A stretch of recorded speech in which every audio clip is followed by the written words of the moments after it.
Nation news India में आपका हार्दिक स्वागत है। आज हम केशवपुर गांव के अंदर और यहाँ आने वाली 29 तारीख को सभी जो प्रत्याशी हैं उनका नसीब एक बक्से में जमा हो जाएगा। सभी बड़े पैमाने पे मेहनत कर रहे हैं और ये सीट, ये जो क्षेत्र अनुसूचित जाति महिला सीट है और अभी तक सर्वे करने में देखा गया कि यहाँ सबसे दमदार कैंडिडेट उम्मीदवारों में सबसे ज़्यादा पढ़ी लिखी जो महिला हैं, बहुत ही कर्मठ जुझारू हैं। हमारे बीच में हैं सुनीता सिंह जी, जो कि यहाँ से बहुत ही अच्छे ढंग से चुनाव लड़ रही हैं। और दूसरी बात यह है कि आपके हस्बैंड स्कूल में टीचर हैं और उनका जो व्यवहार है बहुत ही कुशल पूर्वक व्यवहार है और समस्त गांव की जनता उनको प्रेम प्यार दे रही है। और जो लोग 29 तारीख को वोट डालेंगे पता लगेगा किसका नसीब खुलता है। लेकिन अभी तक रुझानों में देखा गया है कि सुनीता सिंह जी सबसे आगे चल रही हैं। सभी कम्युनिटी के लोगों के अंदर अगर मैं सीधी सीधी बात करूं कि जो जाट कम्युनिटी है उन्होंने पूर्ण रूप से समर्थन दे दिया है। उधर मुस्लिम समाज उन्होंने भी समर्थन दे दिया है क्योंकि काफ़ी दिन से यहाँ मेहनत कर रहे हैं। और हमारे बीच में सुनीता सिंह जी आपका नेशन न्यूज इंडिया में आपका हार्दिक स्वागत है। Thank you. सुनीता सिंह जी, आप यहाँ से चुनाव लड़ रही हैं, आपने क्या मन बना के यहाँ से चुनाव लड़ रही हैं? देखो, पहले मनोज जी मैं आपको बताना चाहती हूँ, मैं अपने गांव के लिए कुछ करना चाहती हूँ। मेरी वैसे उम्मीद शुरू से थी कि मुझे अपने गांव के विकास के लिए कुछ करना है। हालांकि विकास तो मेरे गांव का बहुत अच्छा ही है, ऐसा नहीं है। हमारा गांव एक कस्बा के तौर पे है, बहुत ही बढ़िया विकास हुआ है हमारे गांव में। लेकिन फिर भी मैं चाहती हूँ कि हमारे गांव का विकास और भी अच्छा हो। इसके लिए मैं प्रधान पद के लिए इस बार खड़ी हुई हूँ।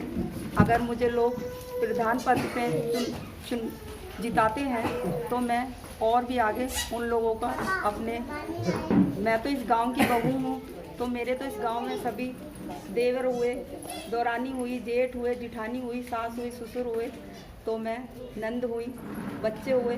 मैं इनका सभी का प्यार चाहना चाहती हूँ, साथ में इन सभी लोगों को अपना प्यार देना चाहती हूँ, जिससे कि ये मुझे अपना पूरा प्यार दें, तो ये मुझे विजयी बनाए, तो मैं इनका पूरा अपने दिल से सहयोग कर सकूँगी। सुनीता जी, जिस तरीके से आप कह रही हैं कि मैं इनकी सेवा करने के लिए आई हूँ, जो शुरू में कैंडिडेट आता है वो यही बात कहता है कि मैं सेवा करूँगा और सेवा करूँगी, भरपूर से सहयोग करूँगी। लेकिन जीतने के बाद में कोई भी जो कैंडिडेट है उनकी मानसिकता ऐसी हो जाती है कि भाई ये मेरे से छोटा ही बड़ा है। तो क्या है कि आप इस गांव की जो आपको एक जन समर्थन मिल रहा है, बड़े पैमाने में मिलता है, आप कितना खरा उतरेंगे इनके लिए? देखो, देखिए पहले जो आप मेरे से क्वेश्चन कर रहे हैं कि आप इनके लिए, पूरे समाज के लिए कैसे खरे उतरेंगे, मैं पूरे समाज के लिए ही खरी उतरूंगी। और हाँ, जो वादे करते हैं वो तो कभी खरे उतरते नहीं हैं, ठीक है, क्योंकि वादे करने वाले हमेशा वादे तोड़ते हैं। मुझे इस गांव का एक बार विश्वास चाहिए, मेरे पे विश्वास करें, उसके बाद मेरे को परखें कि हाँ आप मुझ पे विश्वास करेंगे तो मैं उनका पूरा भरपूर सहयोग करूंगी, हर क्षेत्र में उनको आगे लेके जाऊंगी, क्योंकि मैं एक पढ़ी लिखी महिला हूँ।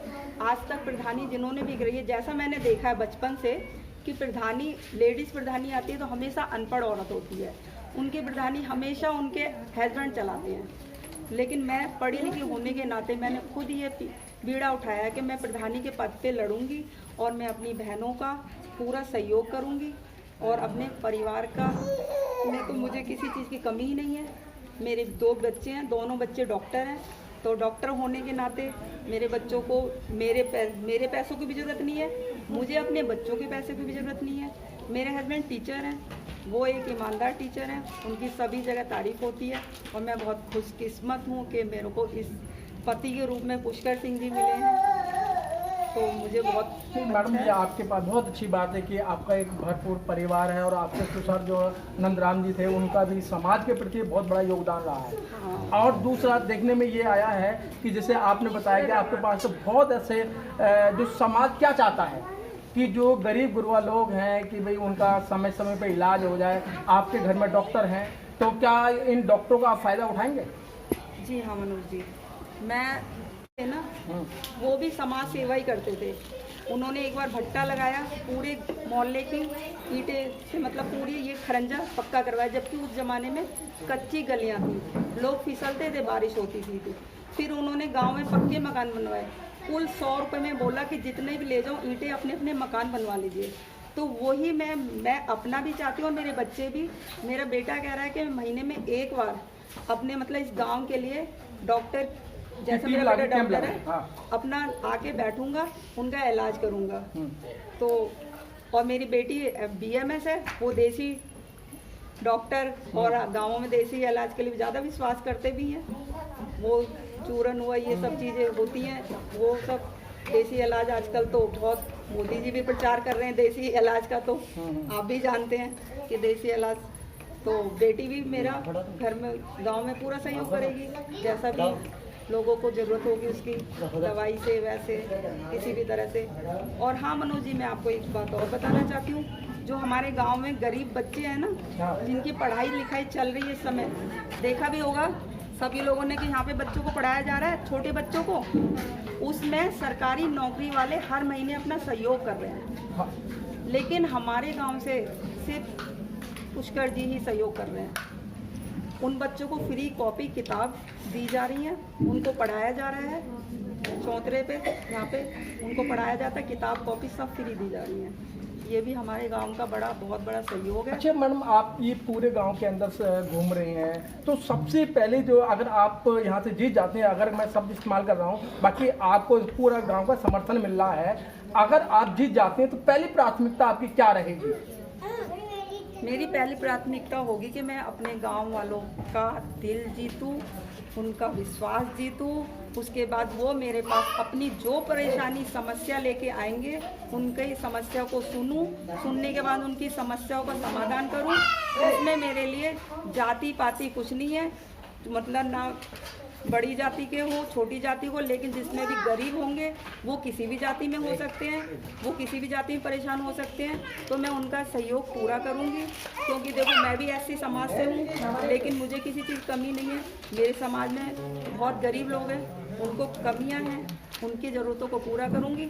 और सिर्फ अपने समाज में ही नहीं, चाहे मुस्लिम समाज हो, चाहे स्वर्ण समाज हो, कोई भी वर्ग हो, उनमें गरीब लोगों की, हर एक समाज के लोगों की मदद की जाएगी। मैडम, देखा गया है कि जो गांव से जो प्रधानी पद जीत जाती हैं महिलाएं, वो घूंघट के अंदर रहती हैं और वो अपनी बात नहीं कह पाती हैं। घूंघट की बात मैं क्यों कह रहा हूँ कि वो इसलिए क्योंकि अधिकार आजकल मांगने से नहीं मिलते, छीने जाते हैं। क्योंकि जो भी यहाँ अधिकारी हैं, आपका सीधा डायरेक्ट जो DM से होगा, SDM से होगा, अन्य अधिकारियों से, BDO से होगा, वो उनसे बात कहने में झिझकते हैं। जब घूंघट करेंगे तो क्या बात कहेंगे और क्या वो ये क्षेत्र का सुधार करेंगे, तो आपकी क्या भूमिका रहेगी? देखिए, ये बात आप सही कह रहे हो, मैं तो घूंघट के शुरू से खिलाफ थी, लेकिन पहले इतना नहीं था। अब तो लोग पढ़े लिखे हो गए, उनके बच्चे पढ़े लिखे हो गए, तो वो भी घूंघट प्रथा को ज़्यादा नहीं मानते हैं। तो मैं तो अब किसी से पर्दा नहीं करती, सिर पे पल्ला रखती हूँ। देखो, पर्दा करने से ये नहीं है कि मैंने उनकी इज्जत करनी कम कर दी है, पर्दे से कोई ये नहीं है कि इज्जत ही होती है। मैंने तो कितने लोगों को देखा पर्दा करती हैं, गालियाँ देती हैं, ठीक है, तो लेकिन मैं पर्दा ना करके भी मैं मेरे गांव वालों से पूछ लो, मैं सबकी रेस्पेक्ट करती हूँ, सबकी इज्जत करती हूँ। नहीं, मेरा कहने का मतलब ये है कि जो अधिकारी हैं वो एक जो महिलाएं होती हैं उनको रास्ता बता देते हैं कि भाई ऐसे नहीं ऐसे होगा, लेकिन आपको मैंने देखा है कि आप जो भी काम कराती हैं अड़ जाती हैं। और अड़ने का मतलब है कि जो ठीक ठाक होगा, जो ठीक ठाक व्यक्ति होगा, पढ़ा लिखा होगा, वही उन चीज़ों पर अड़ेगा, भाई ये काम क्यों नहीं कर रहे हो। हाँ जी, मैं पढ़ी लिखी होने के नाते कोई भी समस्या होगी तो उस पर मैं अड़ सकती हूँ, मैं DM से भी बात कर सकती हूँ। ये नहीं कि मुझे अपने पति की ही ज़रूरत पड़ेगी इस चीज़ में कि DM से बात करो, किससे बात करो, क्योंकि मैं खुद पढ़ी लिखी हूँ, तो मैं डायरेक्ट उनसे बात कर सकती हूँ। और जैसे लेडीज़ के पास नहीं जाती कि पता है कि प्रधानी तो आदमी कर रहा है, भले ही लेडीज़ खड़ी है, लेकिन मेरे मामले में ऐसा कुछ नहीं होगा। कोई भी लेडीज़ है, कोई भी औरत है, वो अपनी समस्या को मेरे सामने लेके आ सकती है कि भाई हमें ये परेशानी है। जैसे कि मैंने सुना है कि गाँव में बहुत सी जगह खरंजे भी नहीं है, तो देखो मैडम चलते चलते आप इस गेसूपुर की जनता से और जो आपके पास में एक लक्ष्मण गिरी गांव है और एक ये मौलाबाद गांव है, उन सबसे क्या अपील करना चाहती हो? क्योंकि इस समय जो किसानों का खेतीबाड़ी का काम है, कुछ लोगों से मिल पा रही हो, कुछ महिला से आप नहीं मिल पा रही हो, आप सुबह शाम निकलती हो, लेकिन जो सुबह शाम का वक्त है उनका मजदूरी करने का काम है, अपने खेतबाड़ी में काम करती हैं, तो क्या अपील करना चाहती हैं आप?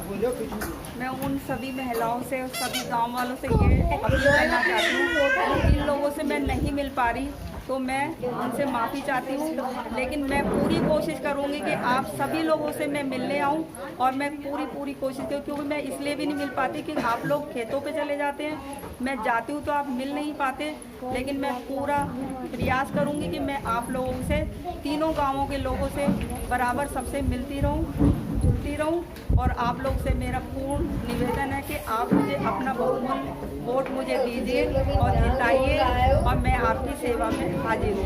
मतलब आपने जो बहुत बात अच्छी कही कि मैं आपके सदैव तैयार हूँ, तो आपका चुनाव निशान क्या है? हाँ जी, मेरा चुनाव निशान है गदा। गदा है हनुमान जी का प्रतीक, हनुमान जी का प्रतीक गदा, ये मेरा चुनाव निशान है। जबकि हनुमान जी ने पूरे मतलब के राम का साथ देके रावण को हराया, इसीलिए मैं कहती हूँ आप लोग भी मुझे विजयी बनाइए और जो भी गलत लोग हैं उनको हरा के और मुझे आगे बढ़ाइए। बहुत अच्छी बात थी, सुनीता जी ने कहा है कि पढ़ी लिखी महिला हैं और अच्छी तेज तरार भी महिला हैं कि वो चाहती हैं और जानती हैं कि अगर हमें क्षेत्र विकास करना है तो ये किसी अधिकारी के कहने पे गुमराह नहीं होंगे और उन अधिकारियों से वो काम लेके आएंगे। देखा गया है कि जो महिला घूंघट करती हैं या जिनके हस्बैंड या जिनका परिवार प्रधानी चलाता है, वो इस जगह नहीं होगा, ये प्रधान खुद रहेंगी। बहुत सी जगह कहा जाता है कि प्रधानपति मतलब महिला जो प्रधान है वो घर में है और पति बाहर घूम रहे हैं, तो आप जानते हो क्या हाल होता है। लेकिन इस गेसूपुर का विकास करने के लिए, मौलाबाद का विकास करने के लिए, लक्ष्मण गिरी गांव का विकास करने के लिए, लक्ष्मण गिरी जो गांव है उसका विकास करने के लिए सुनीता जी ने पूरी कमर कस ली है और आप लोगों का जो प्यार और स्नेह मिल रहा है वो एक बहुत ही साधुवाद है। क्योंकि देखा गया है कि सभी समाज के लोग ये चाह रहे थे कि कोई अच्छा ऐसा कैंडिडेट आए, जो पढ़ा लिखा कैंडिडेट आए। तो सुनीता जी बहुत अच्छी पढ़ी लिखी हैं, BA BEd हैं और घर के अंदर जिस तरीके से वही महिला बच्चों को पढ़ा सकती है जो शिक्षित होगी, पढ़ी लिखी होगी। एक लड़का डॉक्टर है, MBBS है और दूसरी बिटिया भी वो डॉक्टर है, तो दोनों परिवार ठीक है और कि इन्हें कोई लालच नहीं है।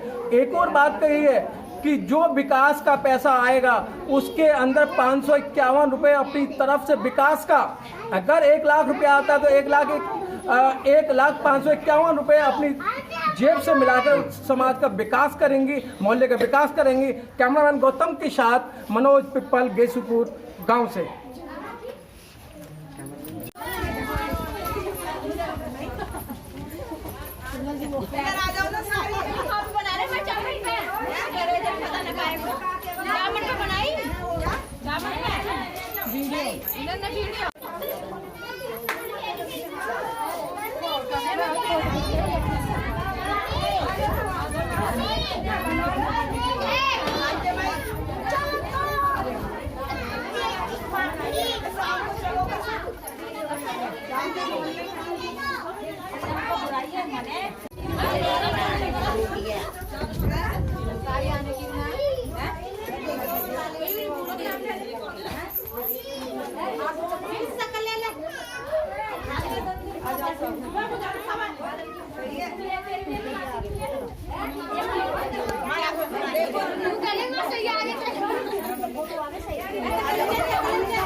Press the bell icon on the YouTube app and never miss another update.